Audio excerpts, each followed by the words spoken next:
유튜버 달재 민영은 2001년 3월 27일 대구광역시 달서구에서 태어나버렸다. 신체 스펙 167cm O형, 학력은 대구외국어고등학교 졸업, 연세대학교 언더우드 국제대학 재학 중이다. 달씨 직업은 유튜브 크리에이터, 주로 대학생의 생활과 영어 회화를 주제로 동영상을 업로드한다. 주력 콘텐츠는 학교 일상, 공부 브이로그이다. 달씨는 최근 유익하고 재밌는 영어 표현을 알려주는 영상이 유튜브 쇼츠, 릴스, 틱톡에서 큰 인기를 얻으며 채널이 떡상했다. 활동명 달씨는 중학교 시절 펜팔을 같이 하던 영국의 또래 친구가 지어준 이름이라고 한다. 처음엔 달씨라는 이름이 고상하고 얌전한 이름인 것 같아 별로 마음에 들지 않았고 카일리 같은 발랄한 이름을 원했다고. 달씨는 미국 알래스카에서 4개월 유학 생활을 하였고 영어가 주 콘텐츠라 미국인인 척하냐는 비판을 자주 듣곤 한다. 최근 유튜버 달씨가 전세 사기당한 집을 다음 세입자에게 떠넘기는 일명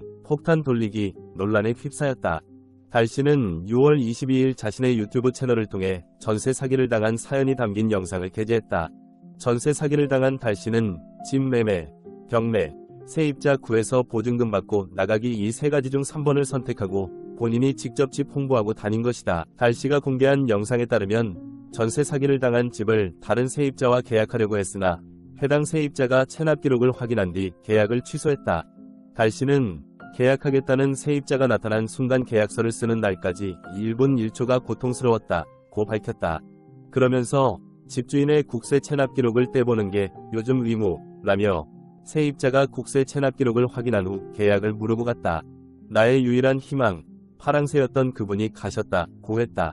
결국 방법이 없어지자 달씨는 대출을 받아 집을 구입했다고 설명했다. 전세 사기를 당하면서 이를 해결할 반으로 타인과 계약하여 해당 계약자에게 전세 사기 부담을 전가하는 방식을 선택했고 실제로 시도했다는 것이며, 그렇다면 계약을 물렀던 그 세입자는 하마터면 전세 사기 당한 집을 그대로 떠안을 뻔했던 셈. 게다가 그것을 자신의 유튜브 채널에 영상으로 업로드했는데 대체 왜 이러한 내용을 영상으로 촬영해 업로드했는지 모르겠다는 반응도 나왔다. 세입자를 못 찾은 게 다행이지 만약 세입자를 구해서 집을 떠넘겼다면 그 사람이 폭로를 하면 달씨의 유튜브 채널은 더 나락갔을 것이다. 차라리 대출받아 집을 구입한 게 결과론적으로 보면 그나마 잘된 것이다. 해당 영상이 공개되자 누리꾼들은 전세 사기를 당해 체납된 집을 다른 사람에게 떠넘기는 폭탄 돌리기를 하려고 한 것이 아니냐, 자기가 사기당한 집을 다른 사람한테 그냥 팔려고 했던 게 진짜 소름 돋네, 전세 사기 떠넘기려고 한 것 같은데 당당하다 등의 반응을 보였다. 해당 영상은 현재 삭제된 상태다. 하지만 누리꾼들은 해당 사과문마저 잘못을 제대로 인정하지 않는 것 같다며 부정적인 반응을 보이고 있다. 달씨가 결국 사과문을 올렸다. 안녕하세요, 달씨입니다. 먼저 제 영상을 봐주시는 모든 분들께 감사드립니다.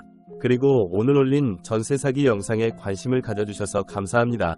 서울 생활을 시작한 지 얼마 되지 않은 학생 신분으로 전 재산을 잃을 뻔한 아찔한 경험은 정말 충격적이었고 구독자분들과 공유하고 싶었습니다.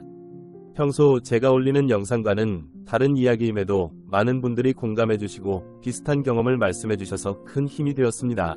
다만 영상 속에서 제가 취한 행동이 폭탄 돌리기가 아니냐는 의견들이 있어 해당 부분을 좀 더 명확히 설명하고자 합니다.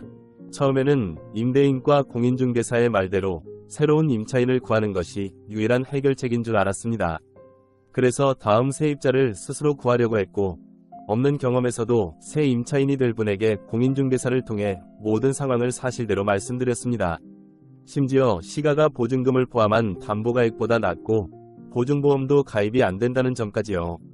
그러니 계약을 하시려던 분도 계약을 포기할 수밖에 없었다고 생각합니다. 만약 일부 의견처럼 폭탄 돌리기였다면 제가 계약에 불리한 부분은 숨겼을 것입니다. 그 후 변호사의 조언을 얻어야겠다는 생각이 들어 변호사인 사촌오빠에게 상황을 설명했고, 오빠가 지금 상황에서 새 세입자를 구하는 것이 법적인 문제가 되진 않겠지만 적절하지 않은 면이 있고 차라리 명의를 받는 것이 손해를 최소화할 수 있는 방법이라고 해서 그 말을 따랐습니다.